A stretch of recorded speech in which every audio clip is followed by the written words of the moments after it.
A Hasbro QA has come out on the 28th, and it contains some rather interesting information regarding the Transformers games. Now take everything here with a slight grain of salt, but I think it gives some good hints for any future releases or news in general regarding the games. Question: possible to re-release the Activision TF games to coincide with Gamer Edition? Sadly, apparently Activision is not sure what hard drives they're on in their building.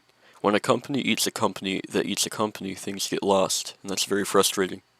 Hope is that now that the deal is moving forward with Microsoft and Xbox, that they'll go through all the archives and every hard drive to find it all, because it's an easy Game Pass ad. We want those games back up for people to have a chance to play. Question: so you do have some of the game assets then? We do, but it's very interesting.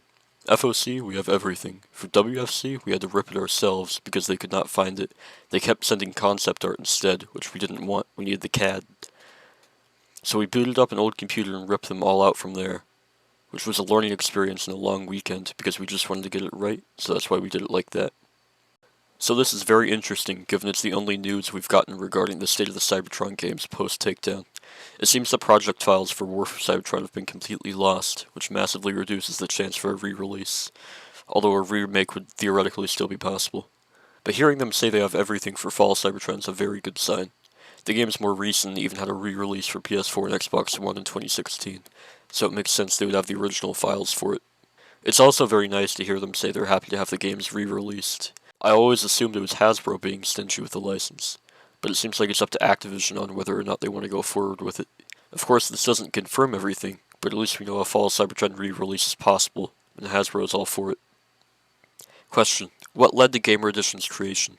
Were Activision or High Mood involved in coming up with that idea at all? Answer: they actually weren't, because we own the rights to the games. They're licensed from us to be produced, so we have that freedom. If you don't know, some toys have been released based on characters in WFC and FOC, called Gamer Edition. I've seen some people point to their release as evidence that the games are coming back, but all this confirms is that Activision had no hand in it. Whether or not the toys release increases the chances of the games coming back anyway, I don't know. But it's definitely not a huge chance either way. Question: are more video game franchise collabs possible since they've done a few things like that before? It's interesting. Collabs continue to grow and companies are approaching us, so everything's always on the table.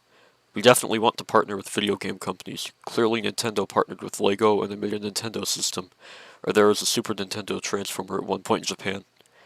Like, we would love to be able to do something along those lines.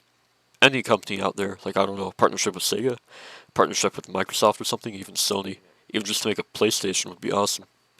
The possibilities for this are almost endless and are very exciting. If a Transformers-themed console comes out, wouldn't it be good to have a Transformers game bundled with? It could be the new Earthspark game, or a re-release of an older game like Fall Cybertron. It could work out great if they decide to partner with Xbox, since Microsoft owns Xbox and owns Activision. Release a Transformers-themed console and beloved Transformers games at the same time, maybe at the same time as the release of Reactivate. It's really promising. And unfortunately, that's all the answers we got related to the games. I still think a re-release is unlikely, but not completely out of the question. The most likely outcome, in my opinion, would be a Transformers-themed Xbox following the release of Reactivate. Maybe that could coincide with the older games re-releasing. Well, this is just speculation. I'll leave the article in the description if you guys would like to read the rest of it and form your own opinions.